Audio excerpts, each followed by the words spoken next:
Okay, so looks like we're recording. Okay, so first of all, welcome everyone. I think most of you have been with us for a number of these webinars. This is the fifth and the second to last one in our sixth series of webinars. As you all know, I want to first, well, as I've done this before, I want to make sure to get my thank yous in addition to the speakers that are with us today. I will be shortly introducing Sorka McLeod, who is going to be moderating, and she will be introducing our other panelists. So thanks so much for those of you who are taking today, especially as I said in the U.S. where it's kind of a holiday for most people right now. So thanks for being with us. I also want to thank our co-sponsors, the International Institute of Humanitarian Law, the International NGO Security and Safety Association, INSA, the University of Sea Center for International Security and Diplomacy, which is home to the Private Security Monitor Project, which Debbie Avent runs, the UN Office on Drugs and Crimes, and also the support of Chris Kinsey at King's College. He's at the Defense Studies Department. So thanks to all of you, and thanks to my colleague, John Richardson, who has been helping maintaining the website. And FYI, with regard to the website, I think all of you should have received my email on a Wednesday, but in case not, we've circulated a matrix that Chris Mayer was kind enough to pull together. It kind of summarizes to date where things stand in terms of our identification of topics of training, who needs to be trained, and then brings those two in conjunction with each other to also talk about who potential providers are for different types of training. So that is on the website. If you haven't received that, you may want to download that because that will be a topic of discussion today. Today is focused, though, more specifically on training quality assurance. This is one of the webinars I've been most looking forward to because I think it's kind of the rub when it comes to any type of standard is how do you ensure that the standard is actually being met? What tools are available to ensure that a standard is being met and what organizations are capable of doing assurance. What competencies and skills do auditors need who may be checking or even internally in-house be checking to make sure that a standard is being met. And then finally, how do we ensure quality in terms of auditing? So those are some of the questions we'll be looking at today. And I just want to remind you, for those of you who may be joining for the first time, the past webinars are also available online at the www.ihrib website. So before we go to our panelists, I just wanted to recap briefly. As you know, or many of you know, there's an email burst that we've created based on these webinars, and there's been some really interesting exchanges going on them. And I just wanted to, this week was a little slower, I think, probably because of the holiday, but nevertheless, I just wanted to touch on a few points that were raised and then turn it over to Chris Mayer to address a few issues as well. So, and so John Riley actually sent out an email which was interesting, and he talked about how, he questioned basically how neatly local national providers may fit within the kind of international consensus that's emerging around standards and the need for trainings. And he was very honest in addressing the fact that human rights trainings actually don't always filter down at the local national level where there may be a little more lip service than anything else going on. And he raised an interesting question of whether or not one could integrate training of local nationals into security sector reform processes. And then in conjunction with the matrix we sent out, which we'll discuss in a moment, I had raised a few questions in terms of to think about what topics we're training on. For example, to not just think about law, but also more broadly relevant international and national standards. Something that came to mind from my perspective as a human rights person was the Ruggie Principles on Business and Human Rights. And Luce de Brock, actually, in a conversation we had, raised an interesting point, talking about the fact that while here in the webinar we've been doing a really good job, I think, of disaggregating the standards to figure out what components of the standards we need to train on, one also has to think about training, in particular, senior level managers and compliance staff on the standards as a whole. The standards in many ways are greater than its parts. So to ensure that really managers understand how management system standards work and are implemented. I also raised the issue of local populations in terms of how do we train them on compliance mechanisms. I'm not sure training is the right word there. Perhaps it's more so an issue of just raising awareness. And then we also raised the issue of, or I raised the issue of potentially more clarity on what government officials need to know. And I'm talking here about the contracting state government officials, territorial states, and home states, because ultimately they need to be able to recognize if training to the various standards, components of the standards we've talked about is actually effectively being done, because without having an ability to assess that, they're not going to be able to select security providers sufficiently to authorize or license them, in a manner that's keeping with the very clear criteria that have been laid out in the Montreux document in terms of selection, authorization, and licensing of private security companies. And then I posed a question about literacy. We had talked about the fact last week that, at the local national, literacy can be a real issue. And it kind of raised the question of, well, who's really responsible for that? Can that burden be put on the shoulders of private security companies, private military companies? And Peter McComish chimed in here. He was one of our presenters in one of our earlier workshops, and he addressed the fact that, well, a couple things. First, he echoed some of what John Riley said. He said that very little in terms of standards and human rights issues filter down to the ground, and that's often up to the client company to drive identifying what training needs to be done, and actually in many cases actually also delivering it. And he talked about the fact that, he mentioned this also in his presentation, we heard this from J.J. Messner, there's interesting ways of dealing with the literacy issue, for example, through using comics and that sort of thing. But he made the point that ultimately, whether or not it's the PSC or the client, that someone has to basically take ownership of the literacy issue to ensure that training is happening even in environments where there's high degrees of illiteracy. So I'm going to leave it at that, and I'm going to turn it over to Chris, because I know Chris wanted to talk in particular about local nationals. So Chris, do you want to jump in? Sure. Several people brought up the issue about local nationals and how the training for the local nationals perhaps isn't accurately covered in a lot of the things that we brought up. This is tied directly into the issue of security sector reform. A lot of work has been done. Well, no, I won't say that. I've done some work on it. I know other people have done some work on it. I would say not enough work has been done in this area of the whole idea of transitioning from a safety and security environment that depends upon private security companies and primarily expat security companies to incorporating local nationals and training them up in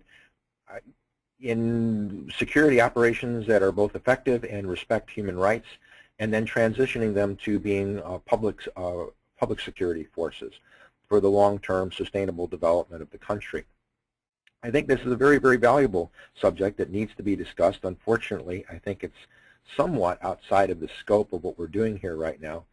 But if we want to do that, if we want to make the use of private security companies part of the long-term security sector reform, then yes, more training for these local nationals is going to have to be incorporated into the overall strategy for using private security companies than has been envisioned in the Montreux document, the PSC1 standard, the UN standards for private security companies, the ICOC, and almost anything else that's been published out there.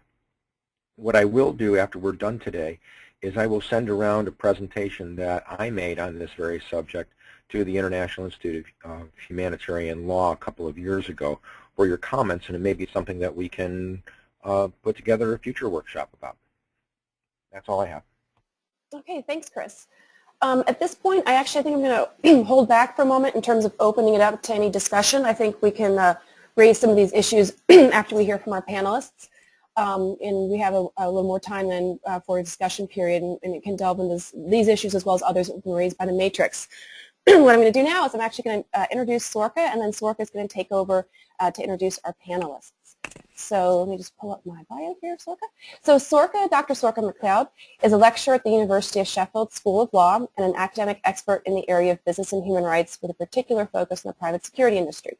She has published widely on these topics. She was a principal investigator and a member of the steering committee for the EU's EU-funded PRIV War project, which I think many of you are probably familiar with. Great publications came out of that, as well as a member of the UK Foreign and Commonwealth Office's working group on regulating private military and security contractors. She participated in the Montreux process and in the development of the ICOC and ICOCA. She's a human rights technical expert for the British Standards Institute, the British Standards Institute Mirror Group to Management System for Quality of Private Security Company Operations, Requirements with Guidance, PSC1, and a member of the UK ISO PSC 284 delegation. She's also currently a human rights subject matter expert on the UK PSC1 pilot audit certification scheme. I think we'll be hearing a little more about that today. So Sorka, if you can take over, that'd be great. Sure. Thank you, Rebecca and Chris, and thank you for inviting me to be involved in this panel. I believe Andrew's not yet with us. Is that right? No, not yet. So why don't we go through... I've just joined, actually. Oh, there he is. Yeah. Wonderful. Excellent timing. Right. Well, I understand Andrew is goodness knows where in the world at the moment, and we're going to go slightly out of sync and go with Andrew first of all. So I'll introduce Andrew in a second, but I think this is a perfect time for this webinar topic, given that there are pilot schemes using the PSC1 standard, and given the moves towards the establishment of the ISO standard. So I think this is a really timely topic to be addressing. So in this panel we have Andrew Nicholson, John Lechner, Randy Doherty, and Tony Chatton.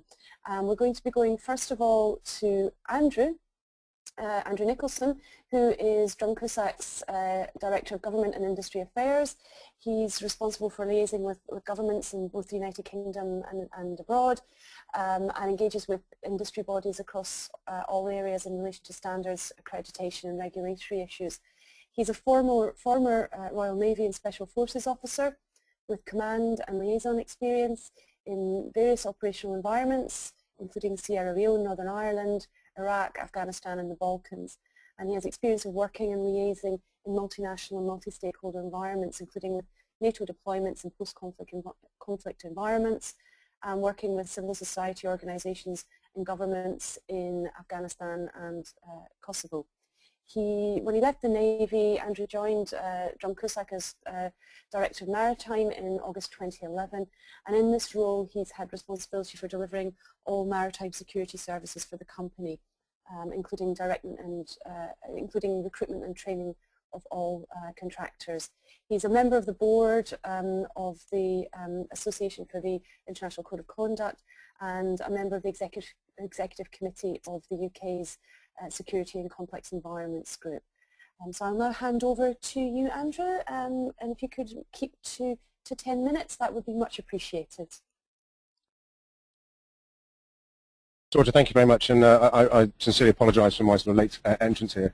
It is about 11:15 here in Singapore, and I've managed to find a Wi-Fi hotspot somewhere to jump onto the webinar quickly, and I very much appreciate your understanding with that.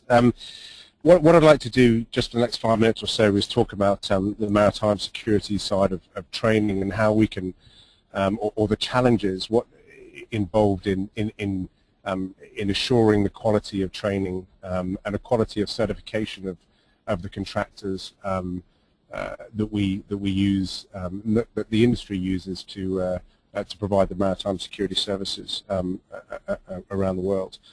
And this is it's very, as you said, very pertinent in terms of the ISO PAS coming out recently, and the pilot schemes that have been going on. An extremely relevant time, because the demands of the ISO PAS and the demand of the increasing regulation in the industry are ensuring that companies have to pay specific focus on the training of their guys, and quite rightly so. I often say that there's no more responsible job than you can give to someone than by giving them a weapon and asking them to defend people's lives, potentially with the use of lethal force. And you have to be sure that it's the right person holding that weapon, and they are trained correctly and recruited correctly. And the training, the quality assurance of the training is vitally important to that. And I know that in previous webinars, certainly James Rapp has talked about the regulation within the maritime industry, and it is an extremely regulated industry, one of the most regulated in the world. And by maritime, I'm particularly looking at the shipping industry and the offshore industry as the two really relevant sectors in terms of maritime security provision. Now, for private security contractors, for maritime security companies, looking at how you train and qualify your guys going out to sea to provide these security services. Because of the regulation within the maritime industry already, there were already pre-established qualifications for seafarers which were easily applied or are easily applied to the maritime security personnel. For instance, the standards of training certificates, certification and watchkeeping, STCW 1995, which looks at skills such as bridge resource management and life raft management, but also the basic safety qualification, safety training of the guys going out to sea. Now, this is across the board for all seafarers, but is very easily applied to maritime security personnel. And you also have qualifications such as the Hewitt, the helicopter underwater escape training, and the BOSIETs, the basic offshore safety induction emergency training, and also medical training or medical qualifications such as the ENG1 qualification. Now, all of these are, as I said, standard throughout the maritime industry and easily applied to maritime security personnel. Now, one which has always been considered to be particularly pertinent to maritime security is the International Ship and Port Facility Security Code, the ISPS code, which stems from the Safety of Life at Sea, the SOLAS Convention. And because all of these qualifications are generic across the shipping and maritime industry, of course, there are many providers of these training courses, many providers of these certificates for these individuals, which brings with it a range, as we know, with any industry that has a large number of providers. It brings with it a range of standards of training.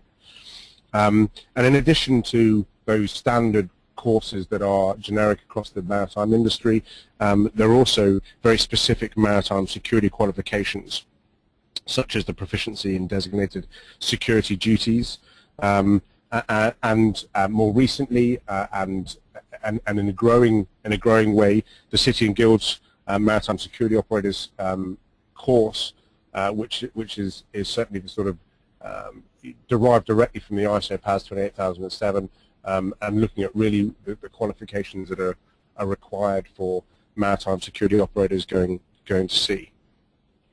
Now, on top of these generic courses in the maritime industry, but also the security-specific courses, there are also training courses that the maritime security provider, the company itself, must ensure that the individual has. Now, as I said, the real responsibility lies with the individual holding a weapon and potentially protecting people's lives with lethal force. So what is really critical is an individual's training in weapon handling and also their rules for the use of force. And those are two really particular areas which, whilst there aren't necessarily generic courses, of course there aren't generic courses across the shipping industry because it's very specific and particular to maritime security provision, there are areas which are absolutely vitally important that are focused on during a company-specific training program.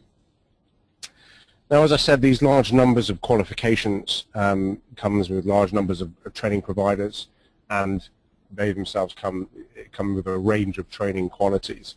And this poses quite a challenge for maritime security companies, quite a challenge to ensure that the contractors that they are selecting, recruiting, and training have the qualifications that they need to go to sea to provide these services, and to also to ensure that the training providers providing these qualifications are providing them at a high enough standard that the companies are carrying out the due diligence that they need to carry out to make sure that they're selecting the right people to provide these services for their clients. And this poses a real challenge for maritime security companies. It's a challenge in their quality assurance, in the validation of the certification, and I'm sure that many of you will have heard of the not too long ago, the issues we had with forgeries of certification across the industry. and the validation of those certificates to ensure that the people that you're sending to sea to provide the services really do have those qualifications is absolutely vitally important, and it puts quite a huge burden on the companies, because of course instead of looking at the training providers, you have to look at every single individual, where they gained their qualification, whether that qualification is accredited by a governing body such as the MCA, rather than looking at a small number of training providers. And that poses quite a large administrative burden. But as I said, this burden is something that maritime security companies providing the right types of services have to fulfill. They have to conduct this level of due diligence to make sure that the people they're sending to provide these services are correctly certified. So each individual certificate must be checked with the provider of that training to validate. This happens for every single individual. For a company that has 300 potentially contractors, and each of those contractors might have certainly in excess of 5 and sometimes up to 10 different qualifications. Each of those has to be individually checked with the individual training provider. And on top of that, each of those individual training providers then has to be checked that training provider is providing the right level of service. Now, there are ways in which this can be done, in which this can be shortcutted, or shortcutted is probably the wrong word, but certainly there are ways that companies can be assured that the standard of training is up to the right level. And principally this is through the accreditation of those training services. And this is organizations such as the MCA accrediting training providers to train ISPS and qualify and certify maritime security operators to the ISPS qualifications, such as the ship security officers and the company security officers, port facility security officers qualifications. But it is also very important that each of those individual companies looks at and does their correct due diligence on the individual companies providing those training. A lot of these qualifications are very practical courses, and unless they are conducted in a practical manner, you don't necessarily get the same level, the same quality of training.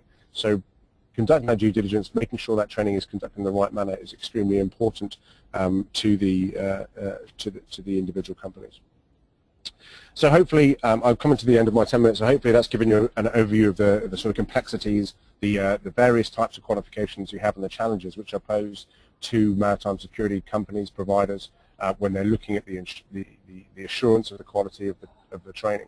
And I'm more than happy to sit here for a while if anyone's got any questions going forward. Thank you very much for listening. Thank you very much, Andrew. I much appreciate you keeping to time. I think what I was planning to do was to take questions after everybody had spoken, but I'm just wondering whether, given Andrew's time constraints, whether it might be more appropriate to open up to questions for Andrew specifically at this point. I think that's a good idea, Sorka. That's why we can also let Andrew go, because I know how you just said how late it is, and I know you've been traveling. So yeah, that would be great. I'm going to look here over to our attendee list to see if anyone has raised their hand. If you guys could just do that, use, oh, there's one, James. Okay, James, I'm going to unmute you and allow you to ask a question. So James, you should be able to speak. Can you hear me? Yep, we can. Excellent. Just to add to what Andrew's covered, because he's covered all the main subjects, I just was going to say that from my point of view and from the SCEG's point of view, we're very keen in the UK to try and simplify as much as possible what we can so that the individual entering the industry gets some help in terms of interpreting which courses he should do and which qualifications he needs. And in the maritime space, that's quite complex because, as I think I explained when I spoke, the requirements are dictated by the flag or the state that owns the flag of the ship that you're operating in if you're an armed guard. So that, and then there's the IMO taking interest in what's done, but not really getting very heavily involved, and it takes quite a while for things to change through the IMO.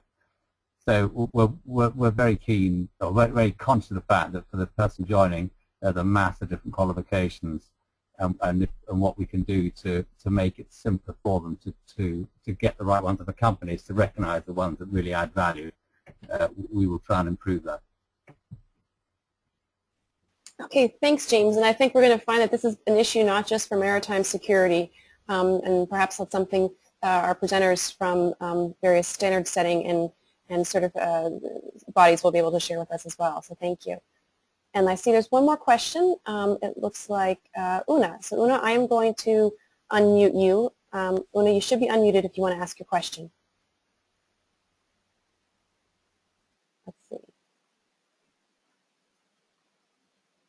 Okay, Una, you're unmuted. Did you want to ask a question? No, looks like Una's hand went down again. Okay, so I will mute you again. Okay, I don't see any other questions at this point. So Sorka, I'm going to thank you, Andy, for being here, and hope you get some rest. And I'm going to turn it back to you, Sorka. Thank you. Next up we have John Lechner, who is Director of Education Programs at ACES International.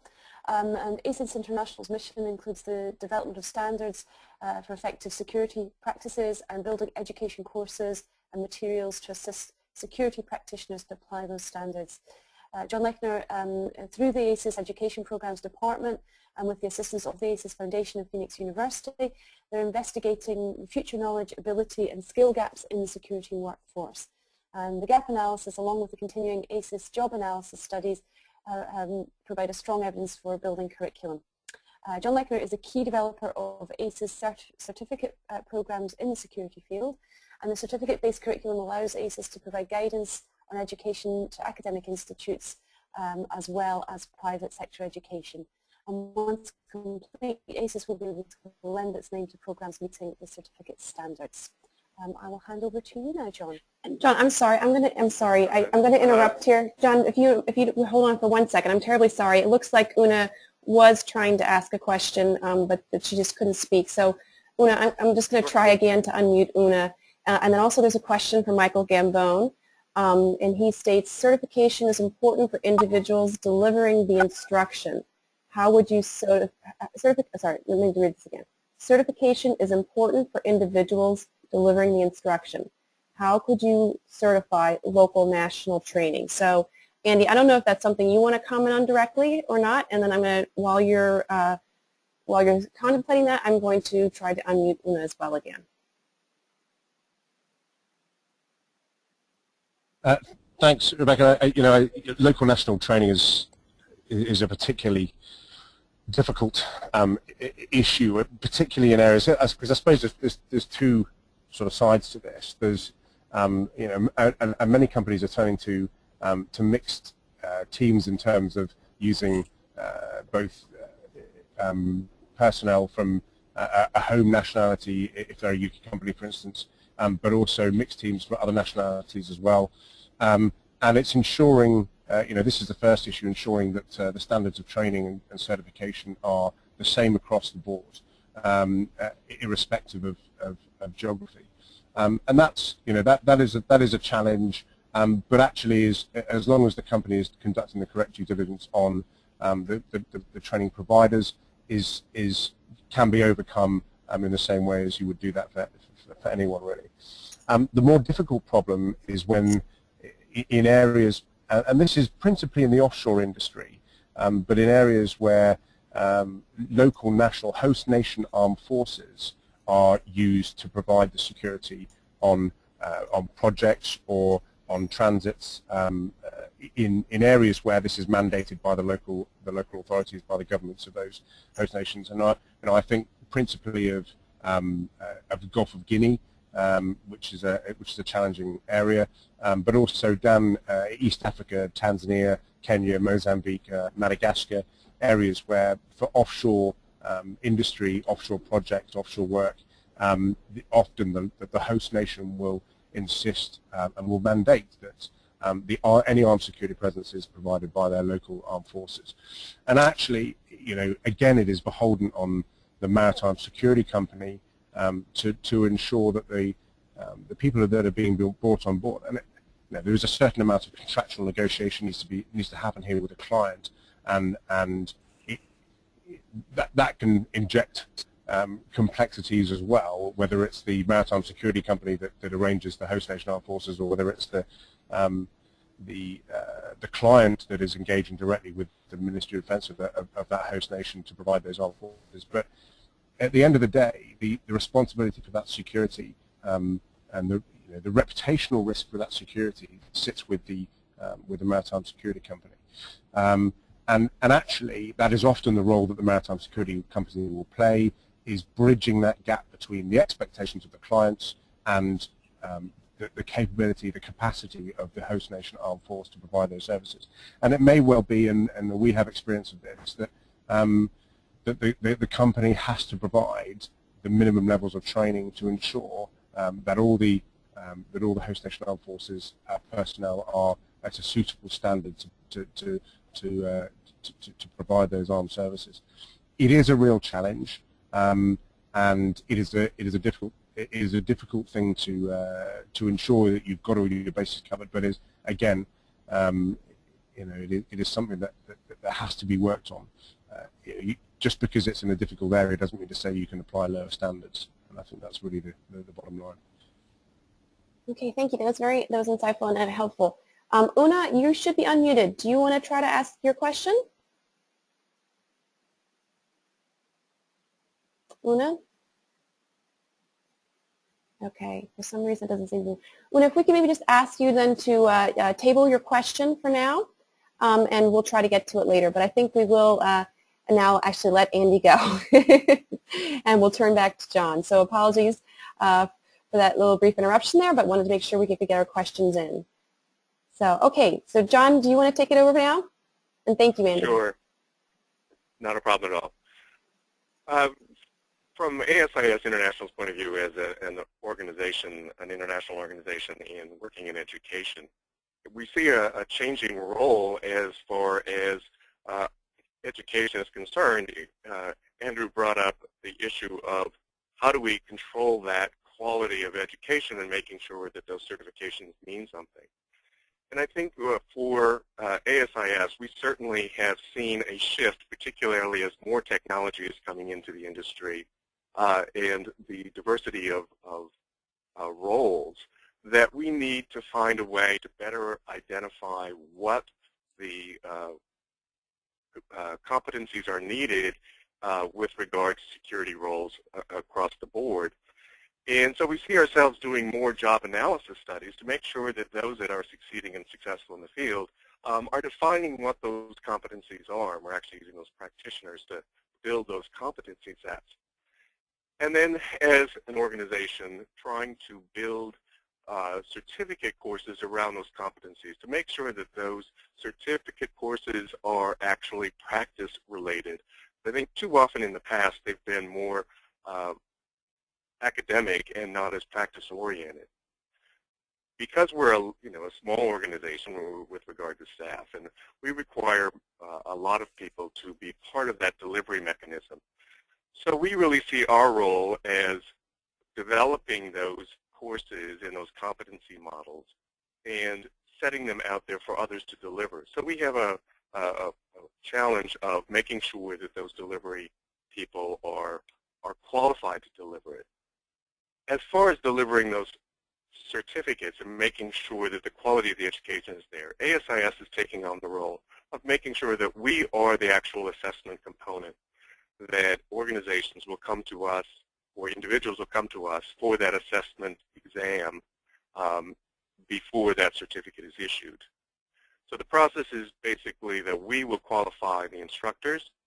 Those instructors then give us those people who have gone through the training, who will then be allowed to sit for a certificate exam. And that way we kind of control the level of competency by making sure that we control that assessment end as opposed to our deliverer assessing it. Again, one of our biggest parts of that is that we cannot deliver enough around the world, especially as things are changing so quickly. The other role that ASIS takes on is that of the auditors and in training lead auditors to go out and assess the organizations or assess the field. So as we do that, we are looking at much higher level courses and taking those auditors into the field to assess or evaluate the learning, and have we changed the real practice of security in the long run. So that's really our role as a standard organization, a standard development organization, is to really build those consensus-based standards, develop the curriculum around practice needs, and deliver those curriculum, assess them, and issue those certificates, and then follow it up by training lead auditors in the profession and making sure that those auditors are in the field doing what they need to do. So that's really where ASIS as an organization, I feel other organizations in security do that same part of security modeling. And that's really all I need to present here for ASIS on the learning side, other than to say that we really are very much involved in that practice side and not just theory anymore. Sorka, any questions that you have for me? Not at this point, John. Thank you very much for that. I will come back to you at the end with questions and comments that I had, and then we'll open it up more generally at that point. But just thank you for your contribution, and I will move on now to Randy Doherty, who is chair of IAF. He's co-convener of ISO Casco WG21, which developed ISO IEC 17021, and he's employed as Vice President ANAB for the ANSI ASQ National Accreditation Board. And the ANAB is the recognized national accreditation body for management system certification bodies in the United States. ANAB is a member of the International Accreditation Forum and a signatory of the IAF MLA. It's also a member of the Inter-American Accreditation Cooperation and a signatory of the IAAC MLA. Randy has more than 35 years of experience in third-party conformity assessment. He was employed by NSF International, which is an ANSI accredited standards development organization and a third-party product certifier from 1975 to 1996 in various capacities, and the last of which was as Vice President. So welcome, Randy, and over to you. Okay, thank you, Sorka. I hope everybody can see my screen. Just a diagram to help try to explain how the accredited certification process works. The main activity is with the private military and security companies, the PMSC, and there's a standard by ASIS, PSC.1, which is written specifically for the PMSCs. It deals with the quality of them delivering their services, which is primarily security of both assets and personnel, but with a strong focus on having that done with appropriate regard and respect for human rights. So the standard is what governs the activity of what they do and makes sure that they're doing it the right way. The certification bodies are the organizations that come in and actually do the audit of the PMSC and make sure that they're delivering what they're supposed to, which is basically ensuring that they conform to the ASIS PSC.1 standard. There's two standards that apply to the certification bodies. The first is an international standard for how a management system certification body operates, and that's ISO IEC 17021. And then ASIS has developed another standard which is added to the general requirements of 17021, which gets into the very specific requirements of how a certification body should operate when they're certifying organizations to PSC.1. And that additional standard that applies to the certification bodies is PSC.2. And a strong emphasis on PSC.2 are the competency requirements for the certification body personnel, and especially their auditors. My body, ANAB, is an accreditation body, and the standard that governs our conduct is ISO IEC 17011. That's the international standard for accreditation bodies that accredit conformity assessment bodies. And we oversight the certification body. So I frequently like to say that we're the body that audits the auditors, and that really probably best summarizes the activity that we do. So we make sure that the certification body is in fact competent to undertake certification activities as it relates to the PMSCs. As an accreditation body, we belong to an international association called the International Accreditation Forum, and the IAF actually peer evaluates each other. So we have these national accreditation bodies around the world, and every 4 years a team will be put together comprised of people from accreditation bodies that will go in and assess a specific accreditation body. And so that's the top level of oversight, if you will, of accreditation bodies. Now, off on the side, I've identified another kind of certification body that conforms to ISO IEC 17024. And ISO IEC 17024 is a standard for certification bodies that certify personnel. It's generic. It could be certifying personnel for any kind of activity that people would undertake. And if there was a standard that had very specific requirements for auditors, for example, for PSC.2, then a 17024 accredited certification body could actually confirm that CV is competent to assess auditors and make sure they're competent to undertake the work that they do. It's not currently a requirement that auditors that CVs use have to be certified, but it helps. There also is not an auditor certification program that's considered to be the ultimate. So the certification body still has a main responsibility to make sure that the auditors that they're using are competent for the work that they undertake. Now, my body does not accredit personnel certification bodies, but in the U.S., one organization would be ANSI, the American National Standards Institute. But I do know in the U.K. that UCAS accredits both personnel certification bodies as well as management system certification bodies.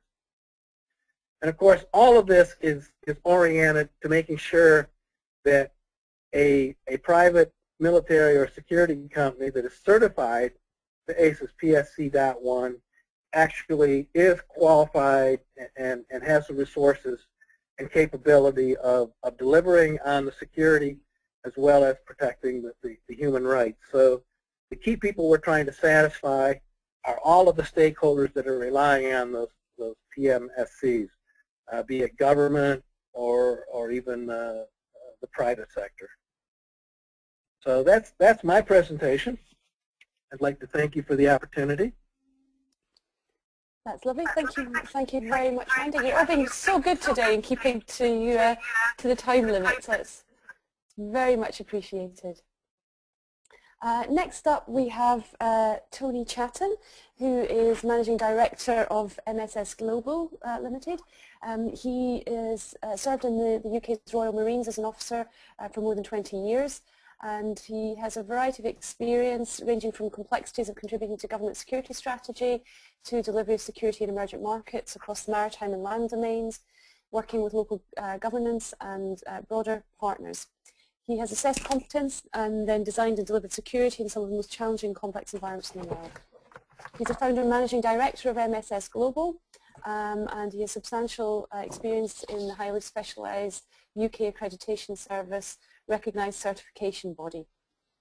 MSS Global is the only niche UK-based certification body that specialises in assessing both land and maritime private security industry against international standards, and they're the only certification body undertaking the UCAS and the UK government-sponsored pilot accreditation assessments for both land security under PSC 1 and maritime security under ISO PAS 28007.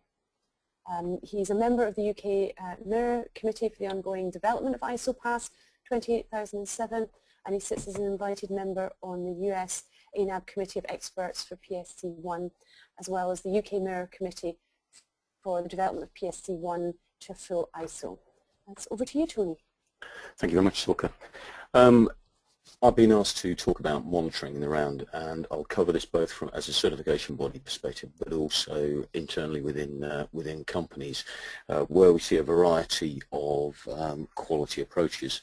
As we all understand, the PSC environment is broad, dynamic, and changing, and organisations working in the complex and challenging environments where there's a high degree of risk, including the PSCs and supporting services, such as training, need to be proactive and responsive and take into account the views of all interested parties, upstream and downstream, and the risks during the lifetime of that business opportunity alter all the time.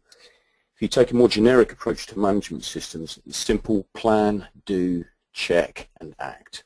And monitoring really is the checking and acting function of this. The key internally within the company is this is your management system. It isn't a dot-to-dot, dummies does PSC operations. It is your management system. The standard is there to give you guidance and at appropriate times tell you what you have to achieve, but it is about making sure that the standard works for you and it's not the tail wagging the dog.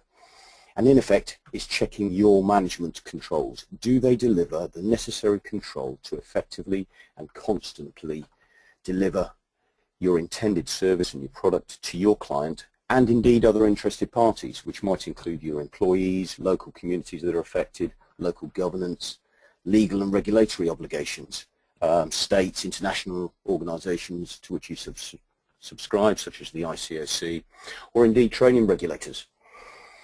Critically, when monitoring your management system, it is not about 100% physical check of your business. If you're employing, some PSCs employ 2,000 odd people, it isn't about going to every single one of them. It is about sufficient sampling from top level to bottom. So really from CEO all the way through to operator, including local nationals where they have an influence on your service delivery. And this is across the business functions, including training, etc., to provide you with a fair and credible representation of the various management system control elements you've got in place. In essence, you're assessing that your business is running and delivering as you've designed it and as you intend it, i.e. it is a conscious product that you are delivering and not by coincidence. So in essence, it's a vertical slice of your management system using sampling to really generate a systemic view of the effectiveness of that design. And I would draw all of you to, Randy mentioned the International Accreditation Forum. They provide some excellent mandatory documents which we as CBs under the IAF have to work to, and they are also extremely valuable to yourself. IAF 1 is free on their website, and that is about multi-site sampling. And that will help you approach that piece of vertical slicing the management system. But what do you check against? Well, really the management controls you've designed and put into place to allow top management to consistently deliver as designed and intended. They're your assessment criteria, and they come from your assessment of the context, internally and externally, your risk assessment, the very opening piece of delivering operations. And that provides you with your competence criteria. And so, for example, a PSC will derive from it its training requirements. From that, they may wish to seek to identify recognised training providers who meet those requirements, in effect preferred suppliers. Or indeed a client, I don't know, a raw material extraction company or whatever, through implementing their own coherent security management system, should have a clear understanding of the context and environment, and therefore should be able to identify what competencies they require of their security capability. So your checks need to include the management procedures demanded by the standards. So that could be 9001 for quality management system, your environmental management system, or indeed a security management system such as captured within PSC 1, or indeed a training oversight organisation such as in the UK, the City and Guilds organisation. Just a couple of pointers where we do see some changes, or not changes, where we see some gaps at times when we go into companies. If a clause states that you will define and document, then through monitoring you check that document against the demands of the standards. You'll often see in a standard the word including at the end of a sentence. A standard is not a checklist. It's really, I would strongly advise you regard it as a don't forget to include these lists. You may well include other elements contributing to your overall management control. You need to include those. How often do you actually monitor? Well, really, that is as often as you deem necessary to maintain confidence and control in your management system, and that should be risk-based. If you're doing a new theatre of business, then you may require far more frequent monitoring than a long-established operation. Third-party certification, we are required under ISO to do, if it's a 3-year certification, which most management systems are, then at least within that 3-year period, 2 surveillance audits prior to recertification, so at least once every 12 months. So how do we monitor? Well, really, you're looking for corroborating evidence, that body of evidence that provides you a convincing case. It's a combination of taking the procedures, looking at records to prove those procedures have been implemented, interviewing people, and observing that. And that might be, as an internal audit, you'd need to be doing this yourself for continuous improvement. The ideal people are people who are out with the management system function that's being delivered, i.e. a team leader should not really be monitoring and reporting on their own process. And we discussed, and Randy was talking about, as did John, about the competencies of the auditors. They need training so that they understand what they're looking at and what they're looking for. You identify the competencies demanded by the standard and then draw together training to ensure that they're able to review that work, question it, capture, and then assess the subject they're auditing. They need to be objective, and I would also strongly advise the softer skills. Personality is key. They've got to avoid an adversarial relationship with the organisation they're monitoring. You then have second-party auditing, so clients or a licensing authority for firearms licenses or whatever, and they'll work against their own assessment criteria. And then we really, as third-party assessors, working within UCAS and working as UCAS work to the International Accreditation Forum, we provide then impartial, objective, competent and confidential oversight. And we're answerable to our national accreditation body, and they audit us regularly. We identify the competencies drawn from the standards that Randy mentioned, 1721 and PSC 2 Annex A, for example, then conduct a gap analysis between the people we recruit and that required to deliver the effective auditing, and then use international training where available to close those gaps, or indeed if we're not able to do that ourselves, we'll draw on additional subject matter expertise advice as part of the audit team. So for example, Sorka is part of our audit team because of the human rights expertise that she brings in. We are, as third party, wedded to the standard. We're non-partisan. The key of all of the monitoring, though, is not just to gather the evidence. It's the so what. What do you do with the info? And it's taking it into the management reviews and then really testing it against your design and answering so what. Are you content with that the evidence demonstrates your system's working? Are there areas of weakness or non-conformance, either against the standards or what you're trying to achieve? Are there opportunities you've identified? And therefore, most importantly, what management control adjustments do you need to implement in order to achieve the design and output that you require? That's it really, Sorka. Thank you, Tony, and also within 10 minutes. So it seems that in terms of all of these presentations that there are recurring themes from all of you in relation to competencies, in relation to qualifications. I want to come back. I'm going to come back to Chris Meyer in a moment, if that's okay with you, Chris. No, your turn is more important. Thank you. So I suppose the sort of ideas that I want to tease out or to draw out are a little bit more detail on what do we actually want from auditors. Tony's expanded on this a little bit. He's talked about objectivity, about impartiality, about competence. But what do we actually mean when we're talking about an auditor being competent? What do we actually mean when we say that we want the training providers to be qualified? What qualifications do we want them to have? Because as John says, we want to have meaningful certification. We don't want the certification, it seems, to be just a tick box exercise. And we certainly want the certification to be able to withstand external scrutiny. I think particularly from civil society organizations in particular, and certainly that would be the case in relation to human rights. So I really just wanted to sort of perhaps explore those particular issues in a little bit more detail. Now, Rebecca, I'm not quite sure how we do this. Can the contributors indicate that they want to speak, or how so any of the presenters who want to respond, you're controlling your own mute function. So just unmute yourself and jump on in.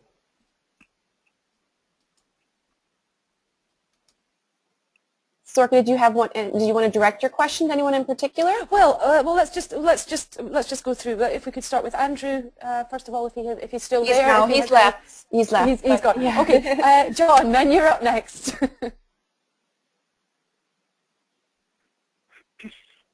I think that we certainly try to find those subject matter experts that have training pieces behind them.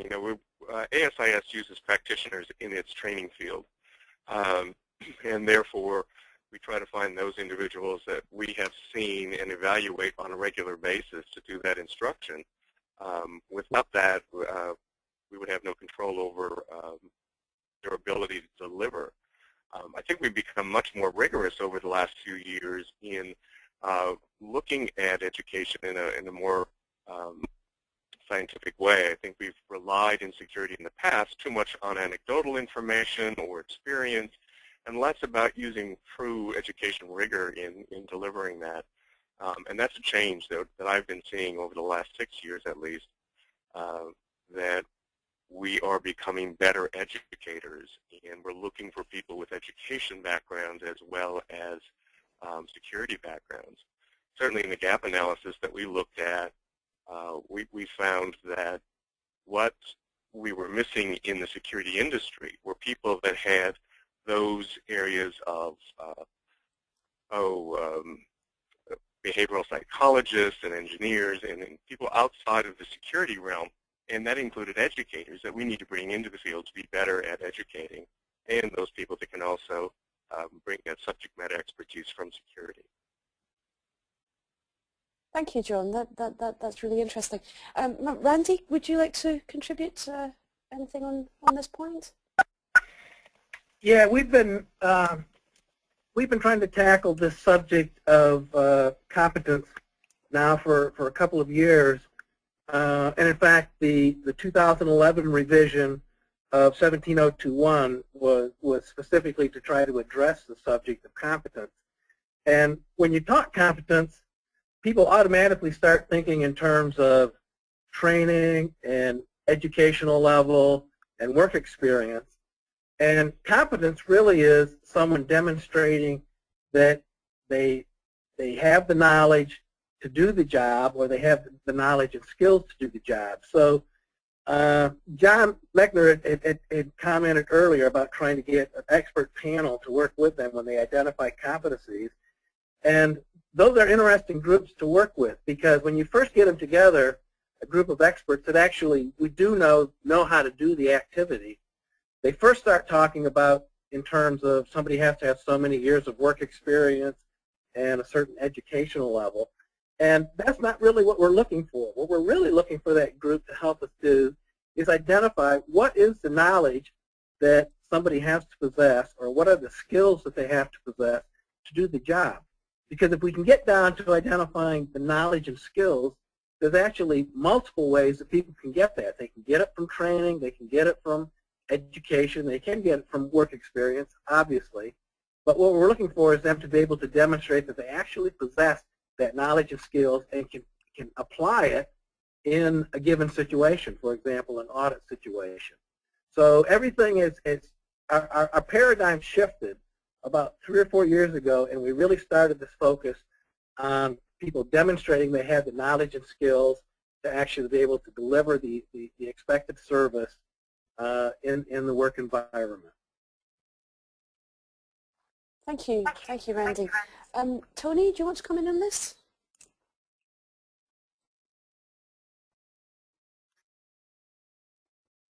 Yeah, this is a really interesting one for us because, in effect, we're answerable to UCAS through these pilots to demonstrate competence. And for us, it is a long and deliberate process, starting really with the gap analysis, and from there deciding who we're going to recruit and what skills they bring and what qualifications they bring, what field experience they've got, what management experience they've got, what knowledge they've got. That is part of the demonstration. But in the absence, particularly with this standard, the PST1 standard being in a vanguard at the moment, there aren't the external trainers with up and running courses to deliver that. We're lucky our head of HR and training is a trained educator, as well as being a security manager and a security operator, and having worked in both land, commercially, both land and maritime security, private security. So we developed our own process of mentoring and development, which sees probably it takes about, for us, about 3 to 4 months to sign somebody off before they're let to be able to run as a lead auditor. And as an example, we have probably over this past 12 months looked at up to 30 people who on pieces of paper, and this is the key that, and I'm reinforcing what Randy says, look on pieces of paper, credible, but once you start putting them through a fairly rigorous mentoring and development process, actually I would say probably a good 80% fall by the wayside. And that gives us then the confidence, once the people have been through that process, that they are competent and they know what they're looking at, and they're able to find the evidence in the client's area for conformance or non-conformance and be able to objectively justify their assessment. Does that make sense? Yes, thank you, Tony. I'd like to open this up to any of the other participants. Does anybody have any questions? Thanks, Sarka. I'm looking right now. Comments. Yeah, questions or comments, both welcome for sure. I don't see any hands raised, but I actually, perhaps while folks are contemplating what they might like to ask, and you can also, by the way, of course, send me the question in the chat box. I'm going to actually ask a question of my own. Maybe it's more directed towards Tony, but I think maybe John and Randy could also chime in on this. I'm just curious with regards to, you're basically, with this pilot project, having to, what's the saying, build the car while running, but was it build the plane while flying it? And I'm just curious, because there isn't yet, for example, an accreditation rule in place to accredit certification bodies. There, we just discussed how there isn't quite yet in place a standard for auditors in terms of what kind of competencies they have to display, although some of that is actually, I think, embedded in PSC2. But there isn't, a recognized standard per se for that yet. There isn't necessarily yet a process to accredit, trainings. So I'm just curious, as you're kind of building things as you go, do you see coming out of what you're doing some of these necessary additional, either rules or guidance or standards that are emerging that can complement and add to what's already out there, like what Randy showed us, the ISO 1721 for certification bodies, the ISO 1724 in terms of certification of auditors? I mean, do you guys see yourselves creating those, or is this going to remain something that's a little more perhaps organic and evolutionary in nature, where different organizations will kind of just take it on their own to try to tackle this? I mean, you pointed it at the question of myself initially. I think this has taken us, we're a specialist certification body. We come from the private security sector. We only do high-risk emergent market security, land and maritime. This has taken us 2.5 years to get to where we are. Therefore, it's not something where we've just taken a generic auditing approach and then try to bias it towards the sector. And the fundamental piece being that these operations take place in complex environments. They are, by their very genesis, complex management systems. The result of that is it is easier to train somebody to be an auditor who comes from the sector than it is to take a generic auditor and train him to understand what he's looking at in the sector. And that's the approach we have. Taken. I think as to whether there's going to be feed into the standards, as we know with PC 284 developing the PSC1 into an ISO, I think the next logical step would be an equivalent. For example, ISO 28000 has as a sister to it ISO 28003, which is the certification body's answering to 28000.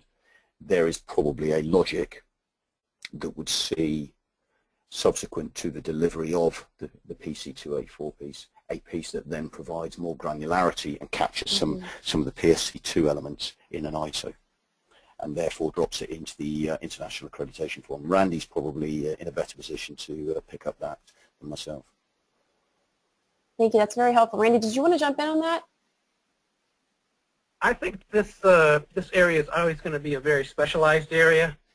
I don't see a lot of certification bodies getting into this area. I think they are going to be specialist certification bodies like Tony's company for the most part, because you're talking about a very specialized area and a very high-risk area. So, and it will be an iterative process. I mean, we have the standards now as a starting point, but it's only when you start applying the standards and using them that you start finding where there may be gaps in the standard, or it's got some key points that you missed. But that's normal. The standards will get better on each iteration. Thanks. This is John. When I look at our lead auditor course that we conducted for the organizational resilience standard, it kind of went through an organic process in that development. As we kept the class sizes down to less than 12, and like everyone mentioned, you need to bring in those experts to become auditors, those security experts to become auditors. That certainly is the easier route. I think we found that the class itself did look at the whole process and developed the training course for those auditors as they were learning it. It was very organic, and it continues to be so as we get into it. Now, the other part of, do we know the auditors are doing a good job? I think as educators, one of the things that we have been doing in that class is we continue to evaluate those students throughout that class period, because at the end, we really want auditors. And so our goal as educators is really to make them auditors and make sure that they meet the standards that we are putting on them, or that they put on themselves during that class period. So I think it is organic, but I think it's also a process that we need to be good educators. So it sounds like a continual improvement process, not only at the company level, but also for the trainers and the trainees, the auditors themselves. So, yeah, I mean, can I just, sure. Yeah, can I, it's Tony here again, just jump in. The key piece for us has been the mentoring of so as you bring somebody on, you give him the task, but we then provide, the client doesn't get charged for it, but we then provide our own oversight until we are happy, and they mentor the auditor live to help them through. And indeed, as part of that, we brought people on who we are happy to put in front of a client for 9001, but we wouldn't be happy to put in front of a client for the maritime or land security standards, because they are so much more demanding and granular and require a far deeper investigative and rigorous investigative style. This is Sorka here again. I'd like to actually make a comment, if that's all right, Rebecca. This was something. There was a meeting at the Foreign Commonwealth Office in London earlier this week, and this point about the standards, about guidance and development came up, and there were some comments made by the UK Accreditation Service. Obviously, you can't change the content of the standards, or in terms of what's expected in the standards. You can't, the Accreditation Service can't revise them. But one of the things that the UK Accreditation Service said that it would be interested in doing was providing some guidance in the form of a document for the certification bodies to sort of outline some of the minimum expectations or minimum requirements that UCAS might expect to see in the carrying out of certification activities, and that would apply to both current and future certification bodies. But that would be done in consultation with the certification bodies, as I understand it. Yeah, that would seem really important, just also in terms of standardization and quality control. Yes. That things would evolve in that direction. But thank you. That's good to know. And actually, we do have some questions from the audience that I'd like to take now. In particular, it looks like John McGarry and Glenn Evans have questions. I'm going to, I think John had his hand raised first. Apologies, that's not the case. I'm going to let John go first, and then Glenn, I'm going to let you follow up. John, I've now unmuted you if you want to ask your question.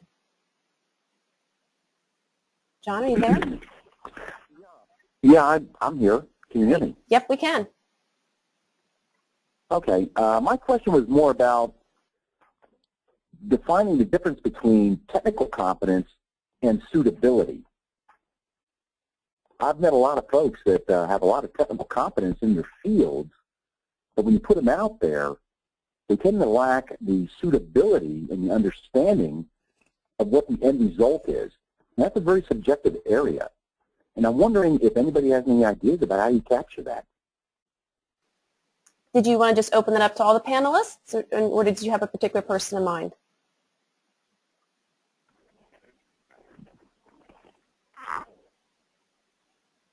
Okay, I'm going to think that means open to everybody. Does anyone want to jump in?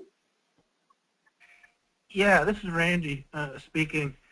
That's why we shifted our focus several years ago in the generic 17021 to focus on knowledge and skills. And the actual definition of competence is the ability to apply knowledge and skills to achieve the intended result.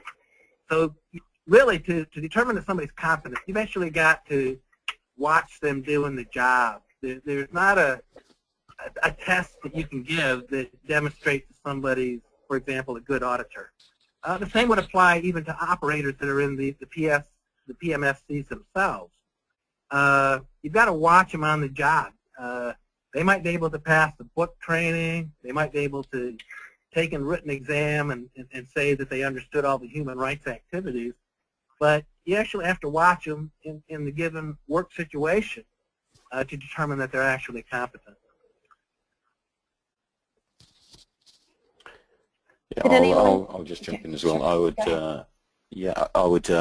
It's Tony here. I would absolutely reiterate what Randy said.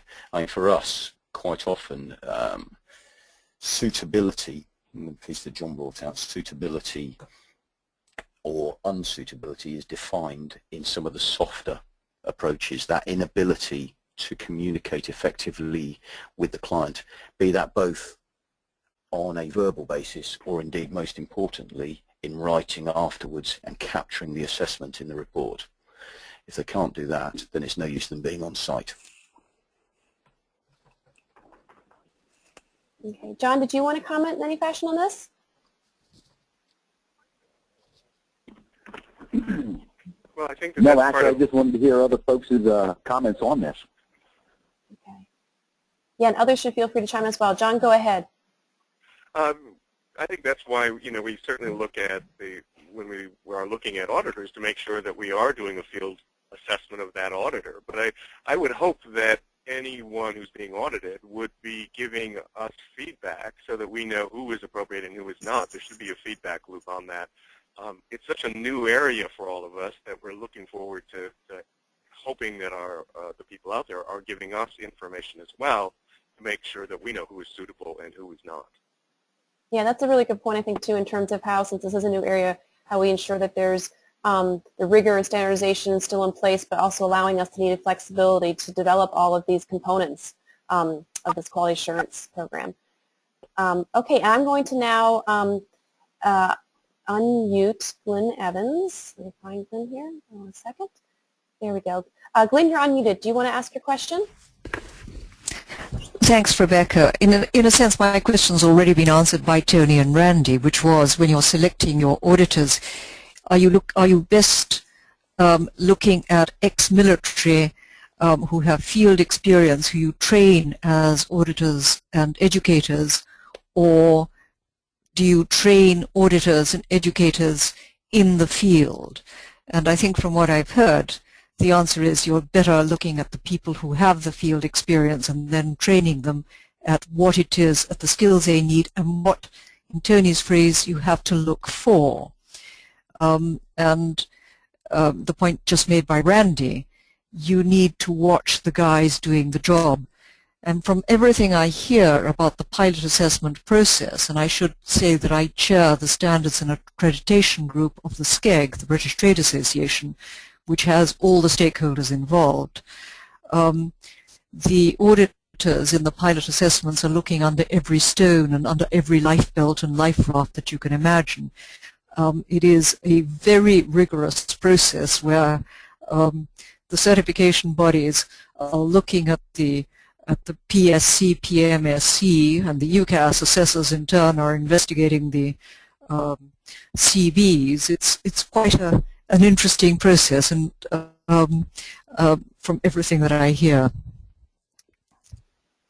And thanks, Rebecca. Sure, thanks, Glenn. Thanks for the question. I'm going to add a question to that, also not in terms of kind of who's more suitable, but also is it perhaps also in this case necessary to really create auditing teams where they're not going to necessarily find, one auditor who may bring together all the needed skills, maybe to add to the question. And I'll just open it up for anyone on the panel to speak or others to comment in the audience if they'd like to.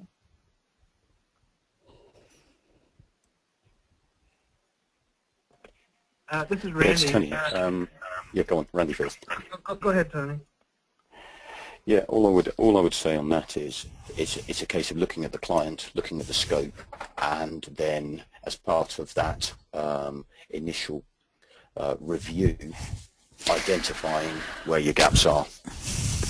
And if one auditor can provide that, then great. If you need to bring in a team, so for example, we bring in SORCA on the human rights side of things to close certain gaps we identify, then you're able to do that. But that obviously has cost implications as well.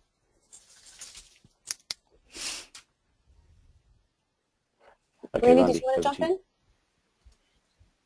Yeah, I think you raised a good point. When we do field a team, it is making sure that collectively amongst the team, we have all the competencies that are needed, because very often it's difficult to find all the competencies vested in one person.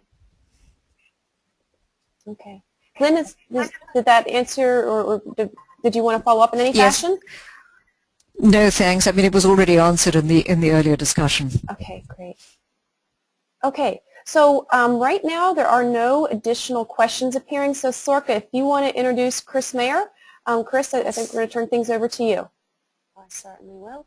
Although Chris says he really doesn't need any introduction, but I will anyway. So Chris Mayer is Director, Contractor Standards and Compliance in the Office of the Deputy Assistant Secretary of Defence Programme Support. His primary responsibility is to develop policy and manage department level oversight for PSCs, supporting US contingency operations.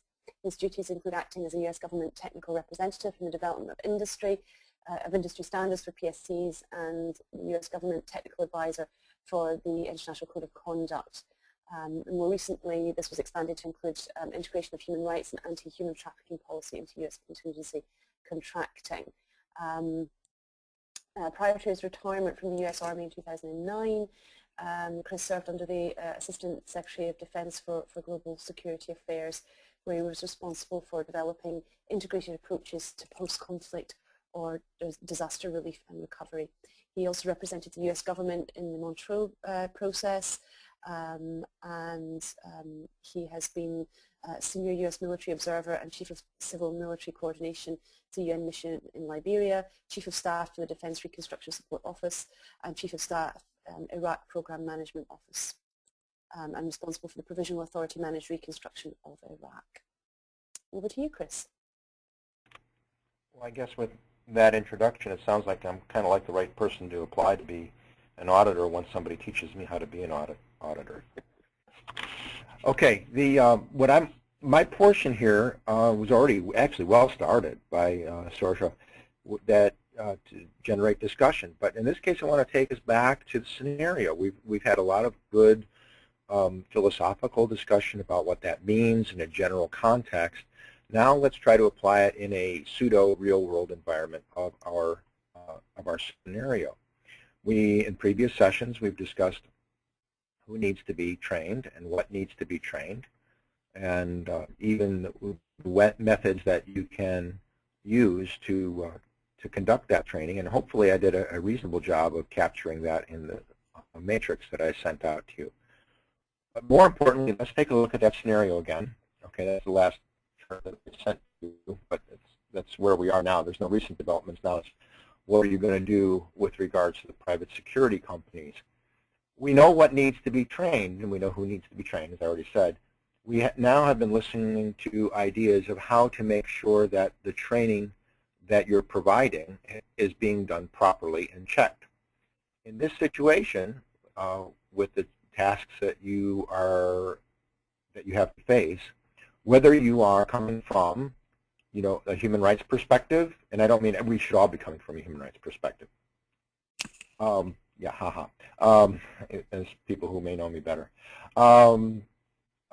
We should all be coming from a human rights perspective, but also a mission perspective if you're thinking about actually working, managing a PSC, if you're thinking about hiring a PSC, if you are a NGO working in the area who either needs to depend upon that PSC for their own circumstances, or that you are monitoring human rights compliance of that PSC in the area, or if you are a government that's regulating the PSC, how do you make sure that the training that we've identified is A, being done, B, being done properly, and C, something we haven't discussed too much but is very, very important, is actually effective. That is, it's accomplishing the purpose for which the training was implemented. And just to kick it off a little bit in a different perspective, looking at it from states, this is what the U.S. government has its quality assurance surveillance plan for. This is primarily, most well known, it's monitored by the Defense Contract Auditing Agency, but also it goes all the way down to not only the contracting officer's representative, who is like the unit person who's overseeing the implementation of a contract, but even for the soldiers who work alongside the PSC itself. They need to assess not only that we're getting what we paid for, but that we paid for is what we want in terms of the contract. So we will look at different things. We will look at whether the soldiers are actually able to do things. For example, we will look at records of weapons qualification, We will then look and see whether we think that the weapons qualifications were faked or not, which has in fact happened in the past. We will look to be sure that by spot checking whether they understand concepts of rules for the use of force. So we have these contracting officers representatives who are out there in the field. We are in the process of changing our policy guidance and instruction letter for a Quality Assurance Surveillance Plan, QASP, for PSCs, to encourage the contracting officers' representatives to use PSC 3, which is the maturity model, to gain a general assessment of whether or not the company is actually able to do these things in the field. And then the DCAA will then focus on the processes and procedures that the company is actually implementing. So that's a U.S. military perspective. Anyone else have any ideas about this issue from their perspective, from their particular areas of expertise?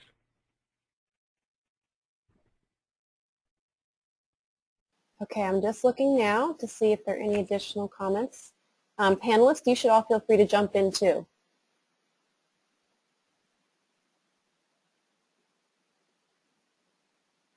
So after listening to all those experts, no one has any ideas about how they're going to check to be sure that what they've contracted for or what is being contracted for is actually being done properly.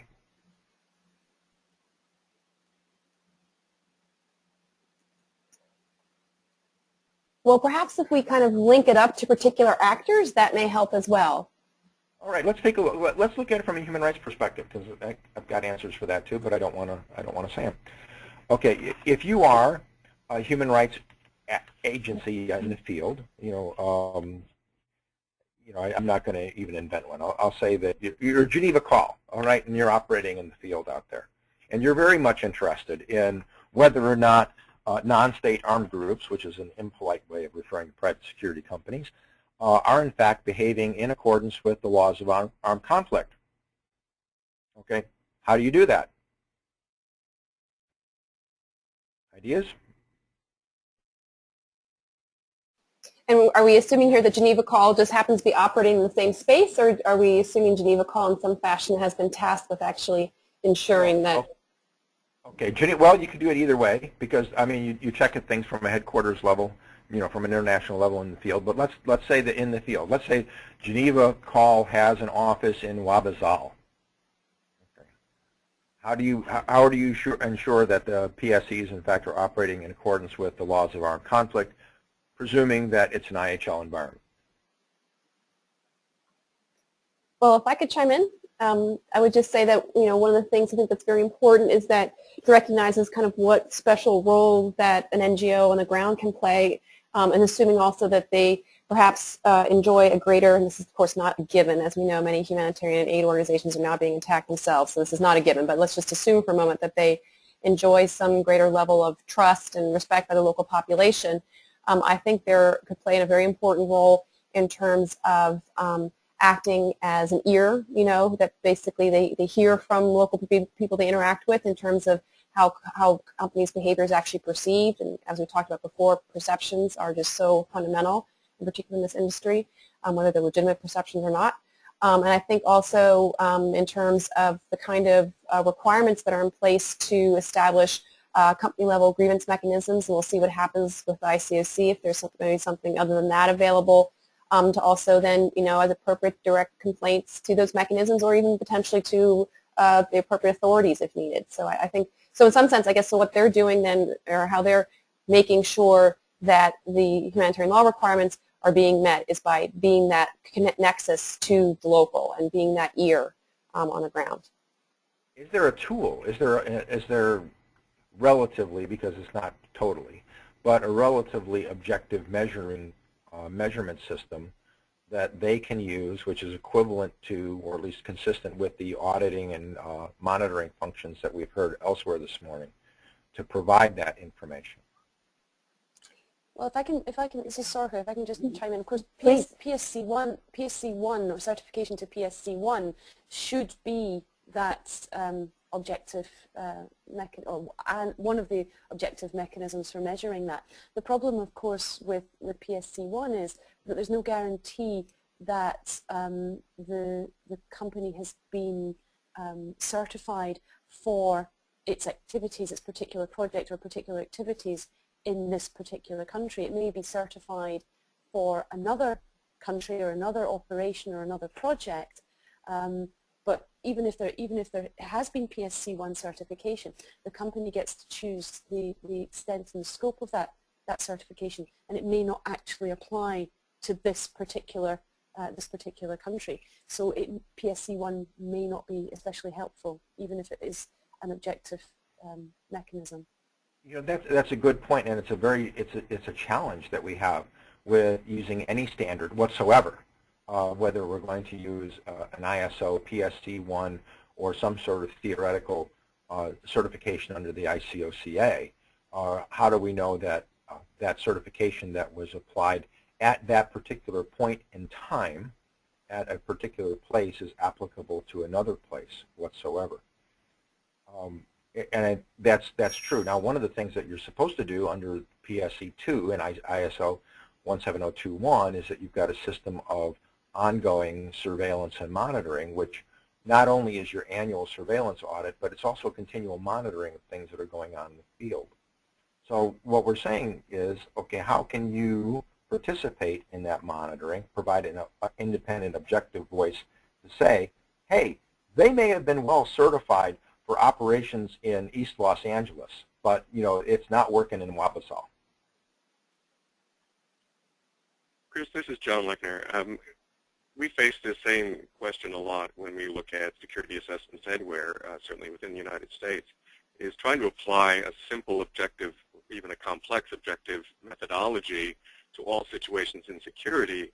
And quite frankly, we've not found a model that really measures in a totally objective way. That's why you need those subject matter experts who can apply the situational aspect to that assessment. I know we've worked in other areas with DHS on the same idea, is there a metric? And I think over and over again we come up with the idea that there is no single metric, but rather that's why you need subject matter experts and auditors who can apply their knowledge and skills to the different situations. Well, one, in this particular situation I'm going for, not so much in terms of auditors, and what you have said is very, very important, and we need to think about that when we move to the target group of auditors and assessors. But within the NGO human rights community, there is, of course, a human rights impact assessment. Let's take a step back. There are NGOs out there that specialize in these particular areas, or at least have specialists in these areas. And that's one reason why I called out Geneva Call and the law of armed conflict, because they do have experts in that area. Yeah. But I was thinking about the various human rights impact assessment tools. They're not, the NGO isn't so much interested in, you know, can these guys shoot? Do they know their general orders and so on? What they're interested in is the effect that this training is having on the local community. And that's what a human rights impact assessment tool will do, because then it will say, is the training we provided actually having the effect? Not whether the training was being provided by the book or being provided at all, but is it having the effect that we need to have in terms of its broader operations? Can I just chime in, Chris? Because I think that's really important, because, you know, and it's something that's really, and the more I think about it, it's really challenging to measure, because, you know, when doing a human rights impact assessment, or for that matter, when, let's just say, trying to, like I know Amnesty runs in this issue, you know, writing a report about the human rights climate in a particular, you know, region or country, or even down to the city level, what have you. I mean, you're also oftentimes, you're dealing with allegations initially, quite frankly. If something hasn't gone through any type of judicial process, you know, or it's not even potentially been investigated yet, it's really, one has to be very careful about, you know, maintaining that perspective. At this point in time, we're talking about allegations. And I think that it becomes very challenging then to really kind of assess what's legitimate or not in terms of complaints that may be coming up.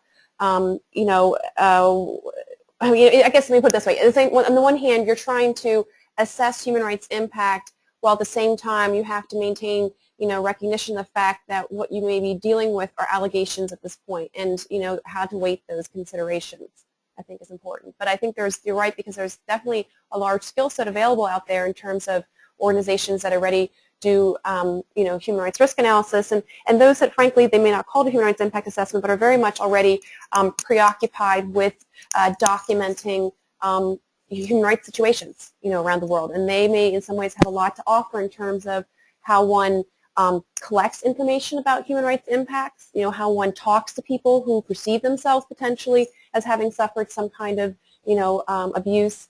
And these are all issues that require a great degree of competencies, I'd say, in terms of how one does that.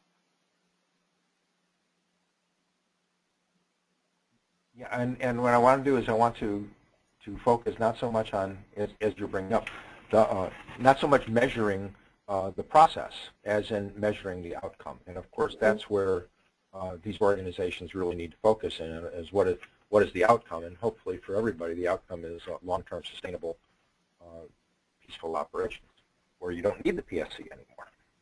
Yeah. Can we go from there, can we look at the client? Let's look at a private sector client who's operating in the area. And in a previous slide it showed the oil pipelines, and you're trying to protect the oil pipelines being constructed.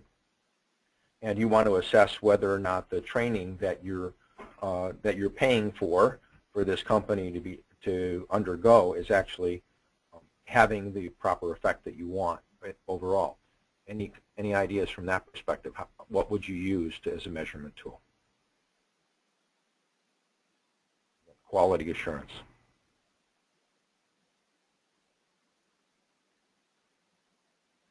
If you're a PSC, how can you show your client that your training is proper?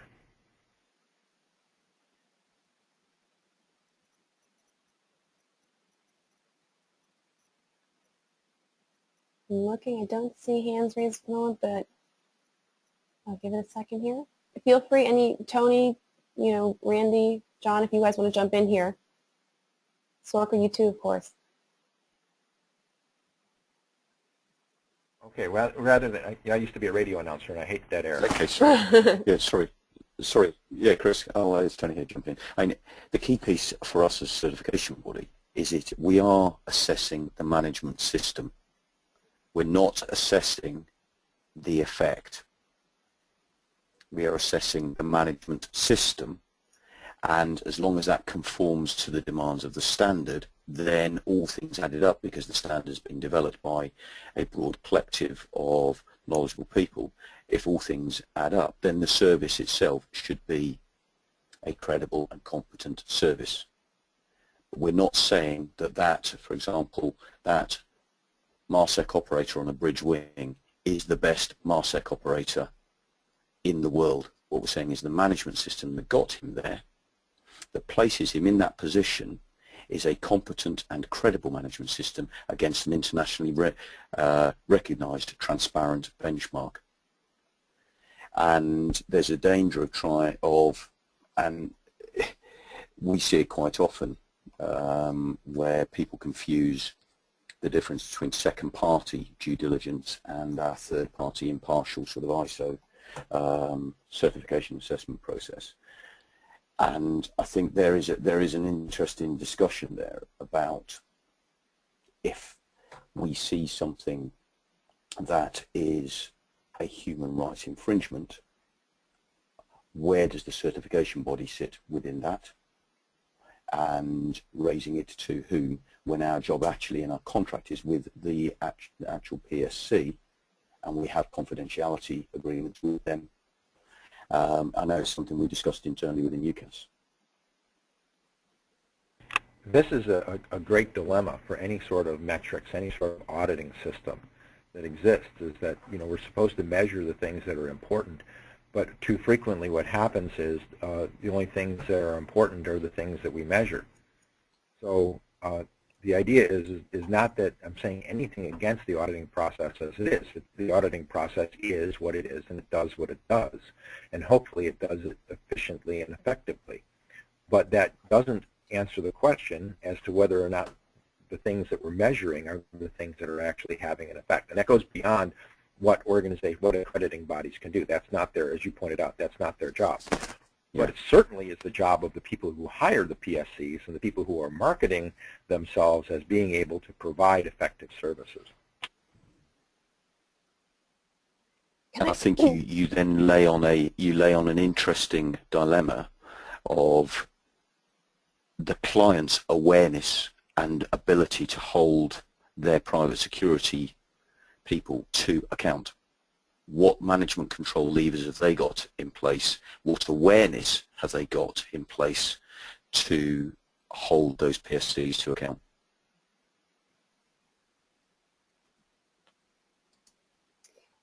I think there's some really important points being raised here, and I actually would like to respond to a few, but there are some additional comments here. Vivek, if you had your hand up, I thought you did a second ago, but it looks like your hand's back down. Could you re-raise your hand to let me know that you actually want to ask a question? Just real quick in between, Sylvia White had also mentioned in terms of a measurement to look at incident reports as well. And then Andrew, it looks like Andrew Taunton has a question, and I'm going to unmute Andrew to ask that question. So Andrew, you're unmuted. Do you want to go ahead and ask your question? Andrew, are you there? Let's see, maybe I can read his question he posed. Okay, Andrew said, there should be some kind of in-field monitoring, whether from a provision for complaint reception or collection point for incident notification from the communities involved. Community Relations Department from a commercial client viewpoint should have a facility to measure. So that's one idea. It looks like, let's see here. Does anyone want to respond to that?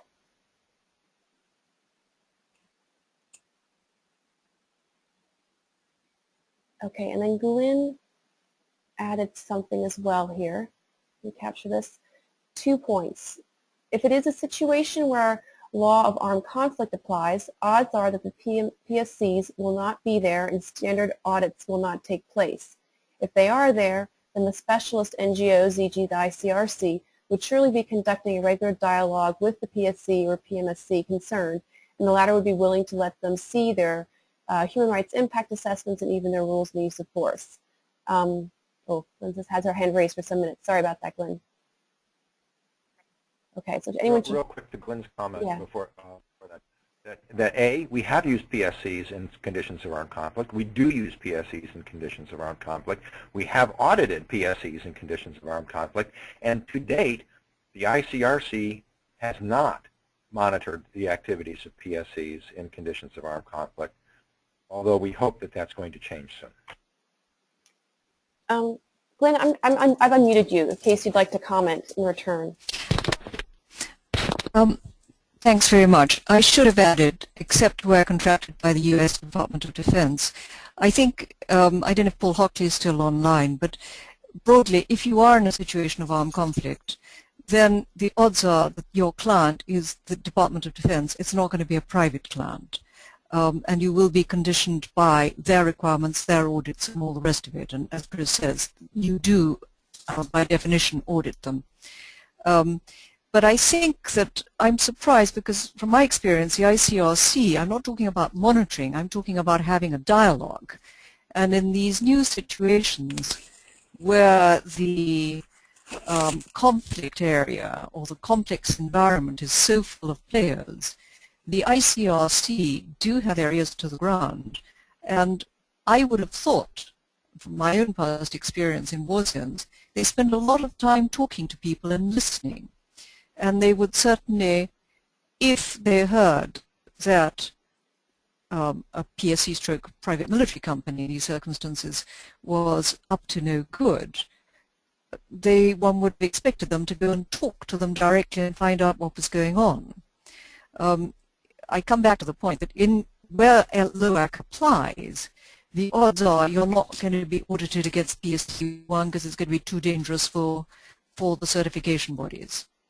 And I think that assumption, and quite a lot of the scenario, applies to the particular circumstances where the DoD contract or use contractors in situations of what may be armed conflict or non-armed international conflict. I won't get into the legal niceties of this, rather than in the more regular complex environments. Can I come in on this? there's a basic point here that if you're dealing with certainly private clients, that this is something Rebecca mentioned at the beginning, is the impact of the UN Guiding Principles on Business and Human Rights.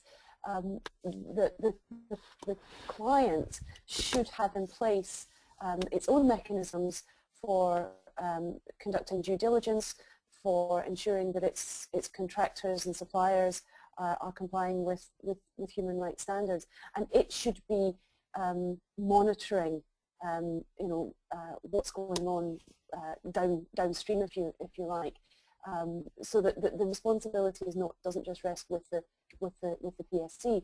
It also rests with the client.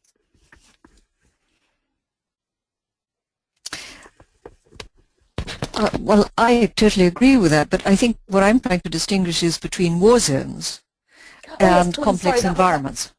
Sorry, Glenn, that wasn't specifically directed at you. That was to back at Chris's original question. Sorry for the confusion. No, and Saoirse, that's a very good point, because one of the things that we've have addressed in the past here, that the clients themselves need to be part of the people that need to be trained at various levels. Yep. Okay, I do not see any additional hands raised at this point. Unfortunately, Glenn Paul Hockley is offline, so can't comment. Do any of we've got looks like about 10 minutes left. Chris, do we want to pursue this line a little further in terms of thinking of other actors in the space that we need to think about how we assess whether or not the desired outcomes are being raised, or do we want to? We've covered governments, and we've covered PSCs, and we've covered the clients for PSCs, and we've covered human rights organizations out in the field, who will be I guess the primary interlocutors with the civilian population, and the importance of going beyond just measuring processes, but to measuring the overall effect, which is the intent of why you have these, you're hiring these PSCs to begin with. So yeah, and I just kind of make one comment on that, because I think it was Tony who mentioned this. I mean, I think that management system standard obviously is getting at management systems, but at least the way that PSC1 is set up, it's also addressing what's happening actually in the field. Because there are actual on-site audits, to the extent possible given conditions. So I think that that is one way to actually potentially get at actual impacts. Now, of course, as we said earlier too, the question then becomes, well, what does a certification body do with that knowledge, depending on what kind of impacts they uncover? But I think that's something important that we need to continue thinking about. In the end, the outcome is, are the people who are supposed to be protected and the facilities that are supposed to be protected safe in some sort of measurement of what safe is, and is it being done in a long-term measure that also then reduces the number of attacks, and that the purpose for which the project is being protected is actually being furthered. And that's where we, and then that's just a pure, concrete way of looking at it. But one way of doing that, of course, is as human rights are being affected, then you would expect, we hope, that the number of attacks would go down, and the acceptance of the reconstruction and activities would improve over time. And I think what you're doing, identifying some of these desired outcomes, is very important, because I mean, they're still very high level, obviously, and but I mean that's a starting point, and I think then we could take those desired outcomes down to a greater degree of granularity, and then I think the next big challenge becomes the one of how to measure. How are we measuring that? I mean, Sylvia mentioned the incidence. That's definitely one measure. What else? The degree of acceptance, in the local population. How does one measure that? I mean, I think that's the stuff that gets been really challenging. But I think you're right. We first need to go from the high level, and I think this was mentioned in one of the emails before. Ultimately, we want to that particular area, region needs to be brought back to a point of stability where people are enjoying, their right to security. But taking that and then, taking it a step down further. How do we define outcomes? How do we measure them? I think that still really needs to be addressed. Yeah. Rebecca, sorry, it's Tony here. Can I make an observation? Sure, sure. Having done some of this auditing now, including in the field, one of the challenges I think is companies, PSCs conforming to PSC 1 have a sort of competent management system framework in place, but at times the interested parties lack effective management systems themselves.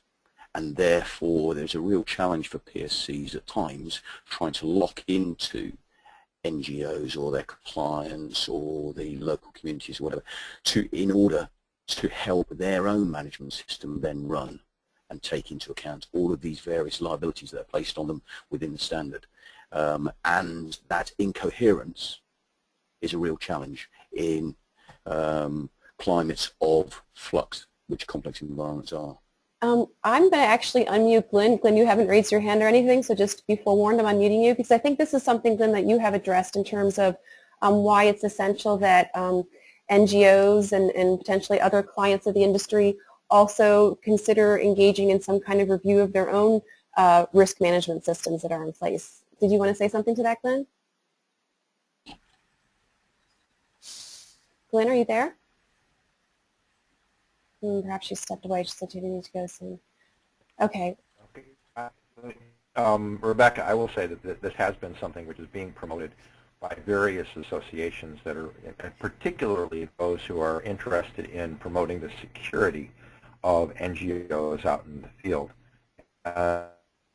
And they say that you really need an ISO 9001 for these NGOs who are operating in the field.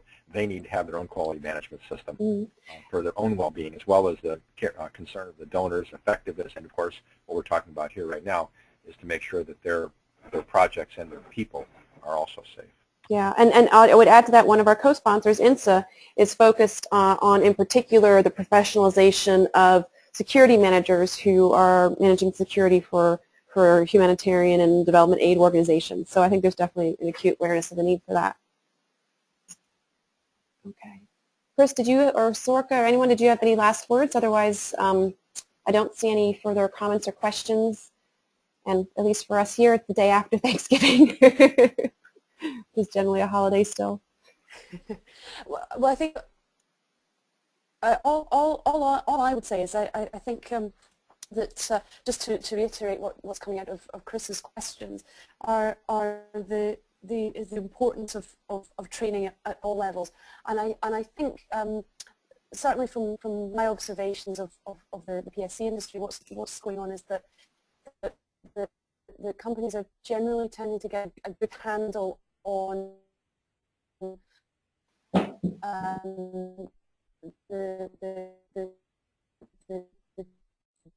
training downstream in terms of looking to training the subcontractors, maybe in terms of training local nationals, etc. That is a challenge, is to find out whether that be government, private clients, or they actually are their obligations, which may well be slightly different. They're perhaps not having to deal with a management system, PSC 1, but they're having to deal with much broader requirements under the UN guiding principles. And I think an awful lot of clients haven't got to grips with their obligations in that sphere yet, certainly in relation to human rights, and that's going to be a problem. I think in the future, or a challenge certainly, and it's been coming out at various meetings. It's been coming out. It's coming out with the meetings with PSCs, and I think that's we really do need to focus on how do we ensure that clients are actually on board. That is an excellent point, Sorka, and a very important closing point. And I will use that because I think next week one of the things we want to do is to, I think, really just work our way through the matrix that Chris started pulling together to make those linkages, between the topic, the who needs to be trained, in terms of who can provide those trainings. And I think, with Chris's, the charts that he's created here, or a spreadsheet I should say, really kind of allows us to get at that question more comprehensively. And Sorka, as you indicate, to also think about what other actors, need the training, be it government or otherwise, other clients, to really make sure that it is having the necessary impact. I think that brings us back to a point that I raised earlier, which I still don't think we have a really good answer to, is, what do clients need to know and be trained on themselves in order to make the right choices and to put the right asks onto their security providers. So I think that's something we need to think about moving forward. Thank you, Sorka, for moderating today. Thank you, Chris, John, Randy, Tony, and Andy, who apologized for having to leave early to send an email a little while ago. Thanks to all of you who participated. Again, in particular, to our American colleagues who I realize are sacrificing probably some of their free time here to be with us, time they should be spending with their families. So return to the families and eat more turkey leftovers. And then just a reminder, actually a really important reminder for next week, I'll send this out via email too. We are starting next week at 10:30 because we wanted to adjust our schedule slightly to allow us to hear from Dr. Jamie Shea. How do you pronounce his last name, Chris? I believe it's Shea. Shea, Dr. Jamie Shea, who is the NATO Deputy Assistant Secretary General for Emerging Security Challenges. So we look forward to hoping to have you all participate in that last webinar. We're going to really talk a lot about next steps, ways forward. We've surfaced a lot of questions, have only begun to identify some answers. So there's still some work ahead, and we hope that you'll continue to participate in that conversation. So see you all next time at 10:30, and thanks everybody. Talk to you later. Thank you.